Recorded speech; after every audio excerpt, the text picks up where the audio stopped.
Welcome to the rock and roll shack, and you can see she's really quite lovely and she's got that wonderful vibe. So what do we need to know about this? The facial framing, very important because we're doing a shorter hairstyle and we're exposing more of the face. The other thing again is determining how soft and scruffy is our perimeter and how much weight is going to live in the perimeter. So always look at the density of the hair, the texture of the hair, the growth patterns, the hairlines. You want to take all of these things into consideration. And when you look at your layers, very often when I'm looking at layers, and in this case they're short, I ask myself, well, what would happen if I take them shorter? What would happen if I actually bring them down longer? So what is the width of texture that you want? Is it at the temple, the parietal? Is it at the occipital bone area? Is it going to be lower at the nape? Where is the texture going to be? So this young lady has lots and lots of layers, and as you can see here, we have short layers coming through, and this is a round layered method. It's going right the way around. We're going round into our perimeter. So I hope you enjoy working on this hairstyle, and we'll see you at the end of the video. Let's explore the architecture of this hairstyle. Are you passionate about hair and ready to take your styling career to the next level? If so, don't skip this video. Instead, click the link to find out how you can join thousands of hairdressers who've improved their skills, gained confidence, and increased their earnings by as much as 60 to 70% in just a few short months. Amazing, right? What are you waiting for? Click the link and I will see you on the inside. We're going to start off with our facial framing.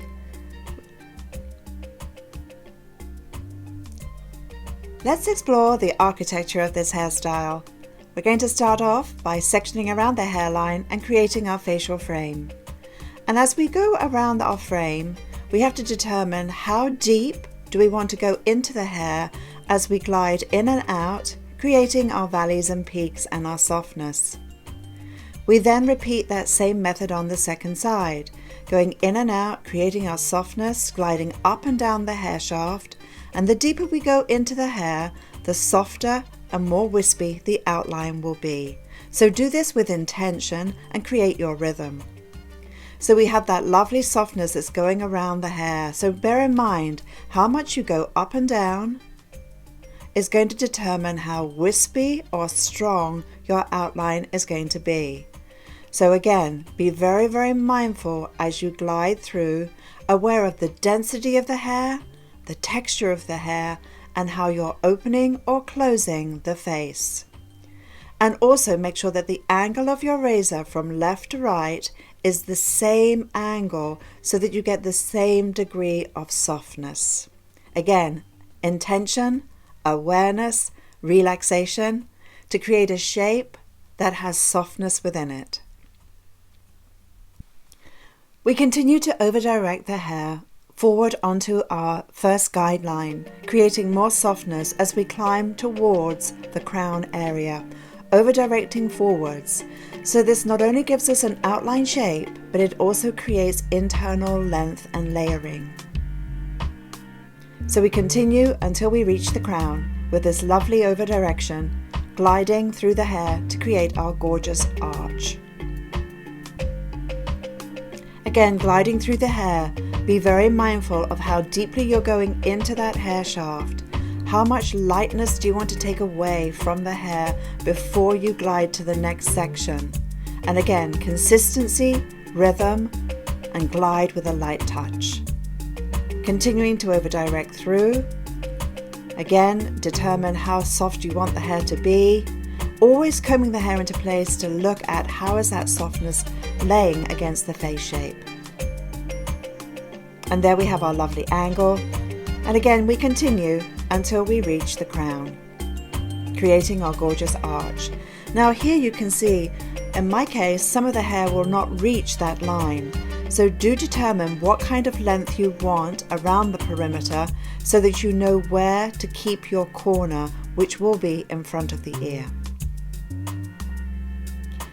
Then of course we visualize what is our layering going to look like. And in this particular case, we're layering from our perimeter, our facial framing, and we're going to layer into an outline. And the outline is going to be achieved from the layers. We're not going to cut a line in this case because we want it to be very soft and somewhat scruffy. Again, we choreograph. How deeply are we going into the hair? And as we glide through, and you'll notice the change of the angle of the razor, as here we will be razoring down into our perimeter. Let's look at this again, how deeply we go into the hair. As we're going up and down to create that nice softness. And as we glide through with the razor pointing towards the ceiling, as we're going up and down to create that softness. And then as we're starting to work into the perimeter length, we change our razor angle, and here we're going to razor down, razoring so that we can razor into a soft outline shape. I hope that makes sense because that's very important in the ease and comfort of how you work. Let's look at it from the front. Here you can see we have a square layer. And as we'll be layering through again, how much weight do we wish to take away? Notice going up towards the ceiling with the razor here and then changing the angle of the razor as we go around and blend into our perimeter. When that hair falls down, you can see that we have the perimeter length that has not reached that line, and we have the layers living above. Let's take one more look at that so you really understand. Here are our square layers. The perimeter does not reach. As the hair falls down, you're going to see that these layers live above our outline shape, and there is the volume in the outline shape from a square layer. But now let's compare to round layers. Here when we round through, as the hair falls down, we have a skinnier effect because we're layering into the outline shape. There is our outline shape. Let's compare our square to our round. As the hair cascades down, we have a heavier perimeter and a lighter perimeter. So let's talk about our outline shape. If you have a client who has longer hair, you may want to cut a soft perimeter. And as you do your soft perimeter, you may just want to come through and create that wispiness. For myself, I layered first and then I tidied up second. So there really wasn't very much for me to do. So that's going to depend on the length of the hair before you start this hairstyle. But let's look at our layers. Our layers are blending and melting into a soft outline. We over-direct the hair and keep the hair square behind the shoulders. There is our soft perimeter, our over-direction away from the ear. As I mentioned, square behind the shoulders. And you can see there are our layers cascading into a soft outline. And this is how it looks when it's standing up when we're cutting it. Falling down, standing up. There you can see we have the roundness cascading into the outline shape. As I mentioned before, you have the option here to take a very fine section around the perimeter and cut a guideline, your perimeter shape, and layer into it. Or you can do, as you're going to see in this video demonstration, I created my outline shape from my layers and then I just did some tidying up. So you can choose whichever method is appropriate for the client who's sitting in your chair. Let's take an aerial view of our hairstyle. You can see from the back we are cutting square layers. The front has had its facial framing from the over direction, shorter around the face, keeping the length at the ear, creating that lovely soft arc. When the hair falls down, you can see we have this lovely curve. Any hair that will come back into this area, we would be blending into our square line, which will give us a nice soft curve. I hope you enjoyed this. Now let's get into the haircut. This is such a fun hairstyle with all this texture, but goodness me, what a challenge working with this before image. Working with hair 2 different colors is certainly not easy, but you can see we ended up with some beautiful depth and richness into the hair and a completely different look. We start our haircut in the front, working around the facial framing. Establish the length of the fringe first of all. Then determine what would you like the outline perimeter length to be. I suggest cutting a little tiny piece of hair at the front to determine that length that's going to work, so you have somewhere to aim as you start to soften around the face. Immediately play with the hair to see how the hair is responding to the razor. And if you're working with the scissors, then you're going to be doing a lot of sliding and slithering in order to create this soft facial frame. It's all about creating that lovely softness and that movement around the face. And you can see my model has very thick hair. She has a lot of texture to her hair, not only from the curl, but also from the color treatment that she has had. So I am working with a very adventurous young lady. Now I'm working on the blue side. And I'm over-directing the hair forwards again. And again, I am shaping around the face, working in a very soft motion, soft gliding action as we go through here. And making sure that the shape is balanced, and of course working on the law of thirds, making sure that everything is proportionate as we glide through. So as I'm combing the hair around, I'm looking and I'm asking myself, where is this hair going to live? So I know I want this to have lots and lots of texture. I can afford to over-direct as strongly as I am in order to create this lovely soft frame and continue to work into the perimeter. So when you're layering, obviously you want to look at the density of the hair. Clearly there's a conversation about the length of the hair for the client. But more importantly, how do you design to the face shape? How do you open and how do you close? And where does your beautiful client live within those 3 wheels of fashion? How quiet or loud is the style? What is the fashion statement? And the sensuality, how strong or soft is that look going to be? And you can see just by me going left and right here, which I do like to do because I'm going left and right to make sure I'm getting the same length and the same balance. As I'm over-directing forwards here and gliding through, my brunette side is reading quite nicely, but my blue side is quite different, and I've got to be very mindful that I am creating the same length and the shape when I have 2 totally different canvases. And you may be thinking, well, Viv, why didn't you color the hair beforehand? Well, I wanted to have the color designed to the final haircut, and yes, I could have just had the whole part glazed with one color and then gone in and we could have done something else, but I thought, well, there's a lot of hair I'm getting rid of, so let's design to the haircut. And I thought, Viv, you can do this. Oh my goodness. So you can see now I'm working almost to the crown. Again, creating my inside layering from this over-direction method. And this over-direction is such a wonderful way to frame and give a layering inside simultaneously, which is why it's one of my favorite techniques. You've seen it quite a lot. But what you've also seen is that this technique gives you many different hairstyles. And as I say, technique is timeless, while style can be fleeting. And so therefore, remember the technique, adapt the technique to who is sitting in your chair, and you're going to find you'll get so much mileage out of this. And I think that's the great part of that, don't you?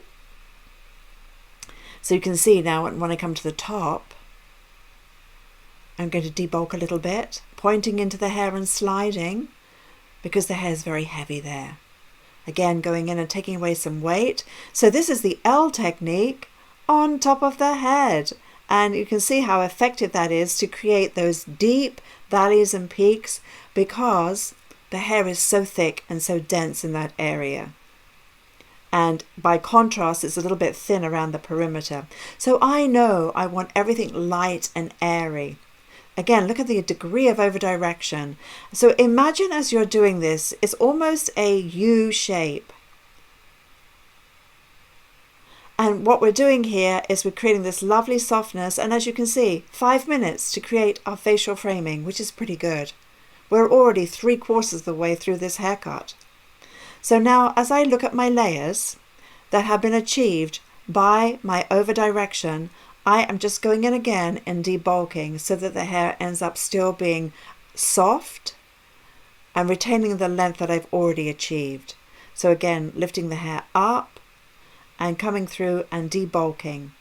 Be very sensitive here because you've got to cut, play with the hair, cut, play with the hair. Use your mirror and make sure that everything is beautifully balanced.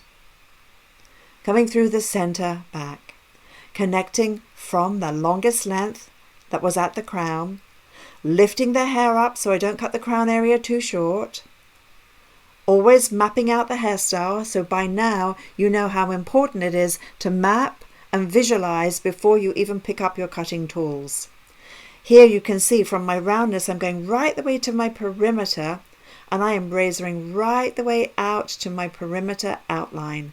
So my layers are creating my outline shape, which is very different to some of the techniques I have been showing you where we created the outline shape and then we layered to the outline shape.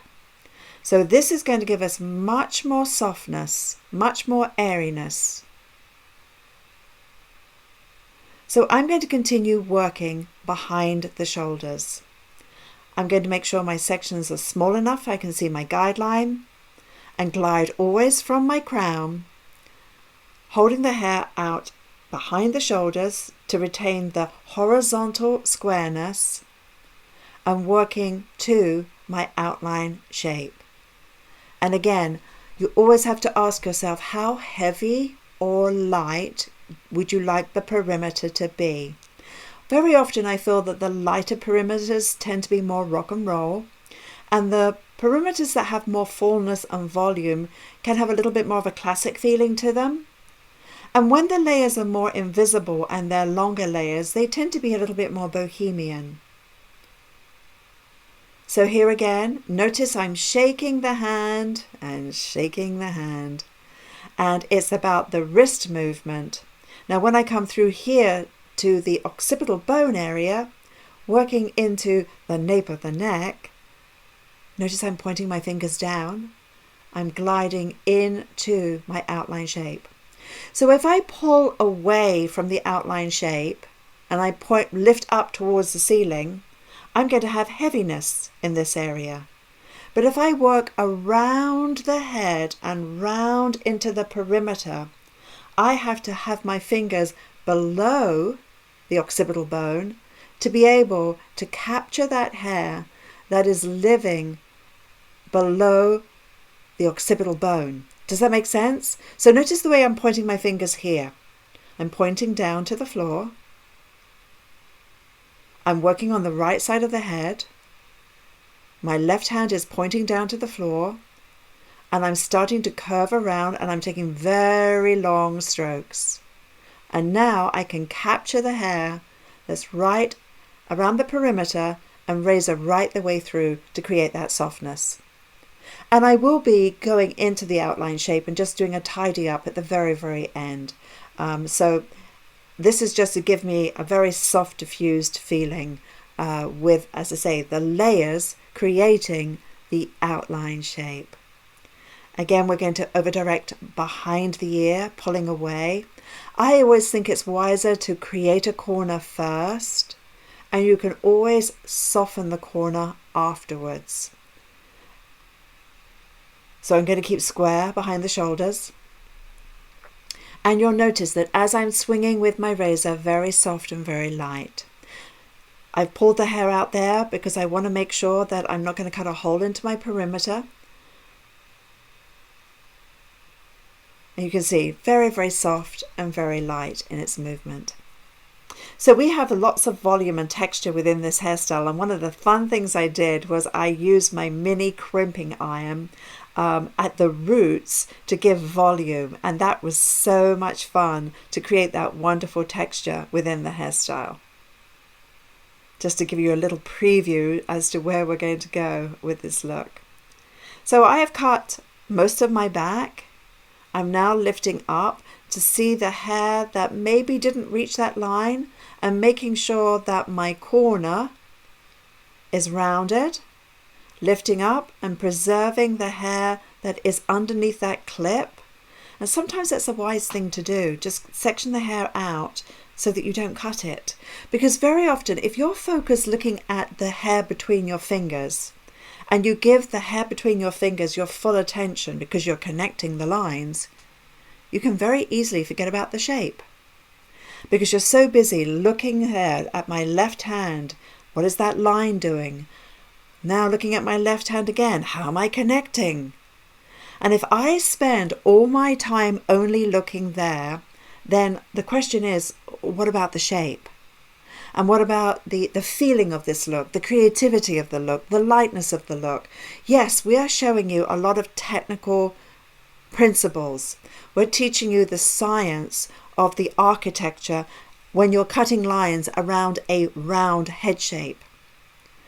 But never forget the importance of you, the artist, as well as you, the technician. You, the artist, how do you feel? Where's the inspiration coming from? And looking at what you're creating, stopping, working into your mirror, playing with the hair and asking yourself, how is this shape coming along? Because we are shape builders. We build a beautiful silhouette that must work from every single angle. So therefore, yes, understand the architecture so that you can control and you can recreate the look time and time again. And that's the beauty of strong technique. But never negate the artistry, you, the creative, your personal style, and recognize that how do you put your creativity into a look? And that's where the 3 wheels of fashion opens the door to your creativity, because you're asking yourself, how soft should I make this? How edgy should I make this? How feminine should I make this? And those 3 wheels give you the guide to know how raw, dramatic, edgy your hairstyle will be. Again, we're going to RL technique, only a little bit of dusting here, and I promise you this was really kind of blowing my mind working on the blue and the brown. I was like, oh my gosh, I can't wait for this to be coloured. But there you go. It's funny what these youngsters do, isn't it? And I just love it. I love the creativity of somebody that just is artistic and just wants to go for it. And this beautiful model, I've been fortunate to cut her hair many a times, and she's just a wonderful young lady, and it's an honor to cut her hair.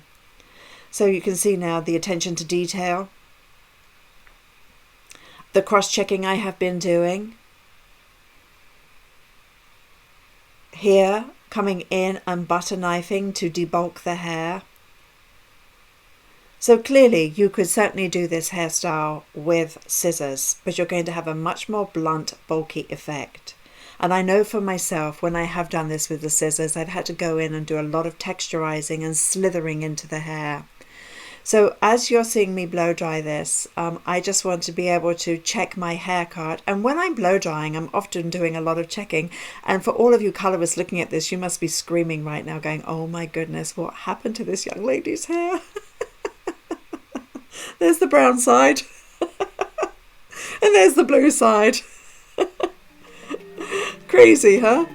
But you can see how the layers are all melting into each other, and we've got lots and lots of lovely movement, and she's adorable and she loves it. And then once we've got it colored with the wax and all the kind of great texture, and we do the mini crimp at the roots, you can see we've got a really fun, edgy look that I hope you enjoyed, and I hope you're going to have a lot of fun. A very young hairstyle, and very playful, and I think very, very sexy.